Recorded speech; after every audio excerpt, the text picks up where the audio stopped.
to you upon my knee. Just me for two and two for three. Just me for you and you for me alone. Coucou nos Walloons, nous sommes ensemble jusqu'à 9h50 et oui, nous sommes samedi. Marie-Dominique Perrin nous a rejoint pour nous proposer un joli petit voyage dans le temps, dans l'histoire, pourrait-on dire, c'est ça. On fête les 100 ans on célèbre les 100 ans de l'armistice aujourd'hui, donc... Nous sommes en 2017 et c'était 1918. Ah oui, c'est gentil de nous vieillir d'un an. Oui, c'est vrai. Bravo Marie. C'est vrai, c'est que l'année prochaine. Grave, oui. Excusez-moi. Alors, je vous entraîne quand même sur les chemins de mémoire, parce que le tourisme de mémoire actuellement connaît un véritable essor. Et ce chemin de mémoire va commencer par les Ardennes. Les Ardennes, théâtre de la guerre de 14-18, et plus exactement à la Correrie du Mont-Dieu, une ancienne dépendance monastique, pas très loin du château fort de Sedan, qui, lui, a vécu tous les drames des guerres. Oui, de toutes les guerres, en tous les cas, voilà. Les 3 dernières. Ensuite, on va aller à Compiègne, bien sûr, où l'armistice fut signé dans un wagon dans la forêt de Compiègne. Alors que cela ne vous empêche pas d'aller visiter le fantastique palais napoléonien. Et moi, je vous propose d'aller dormir pour vous remettre de toutes vos émotions à la parenthèse du Rond Royal. C'est à Compiègne. Et puis, comme en ce jour de 11 novembre, on célèbre la mémoire de tous les soldats morts pendant le XXe siècle, je ne pouvais pas faire autrement que de vous emmener en Normandie, à la Cambre, où un passionné... C'est pas de la Pointe du Hoc, ça? Oui, tout à côté de la Pointe du Hoc, où un passionné va vous refaire vivre le D-Day. On y va? C'est parti. Sedan dans les Ardennes. Sur des bases du XVe siècle, c'est aujourd'hui le plus grand château fort d'Europe. Gloire et douleur.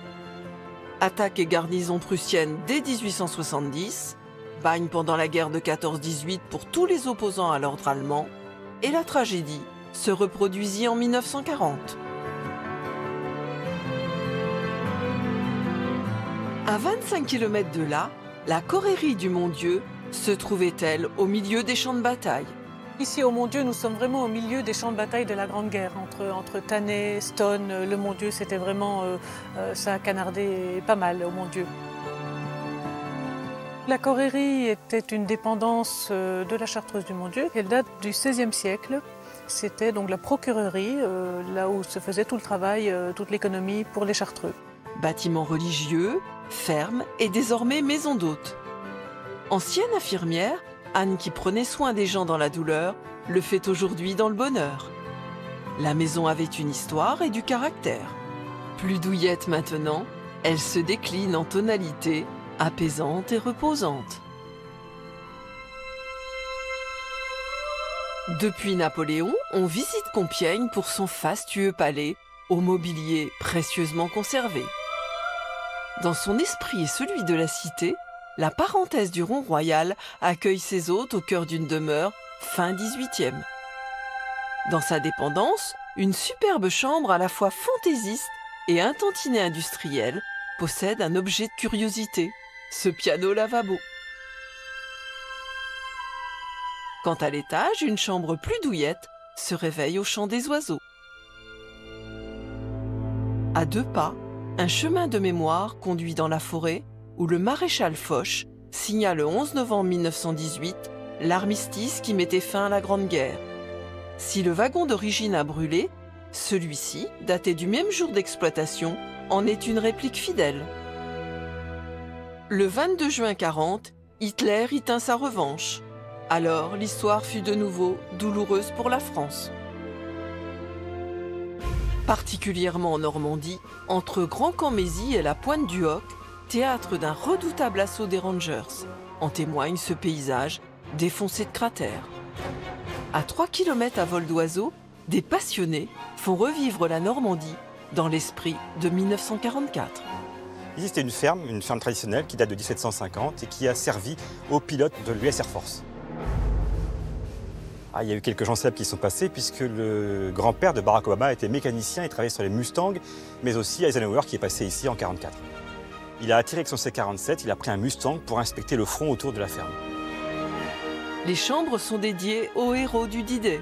Par exemple, celle du commandant Saint-Exupéry, en camailleux de gris, celle du général Eisenhower, qui déclencha avec audace la bataille de Normandie.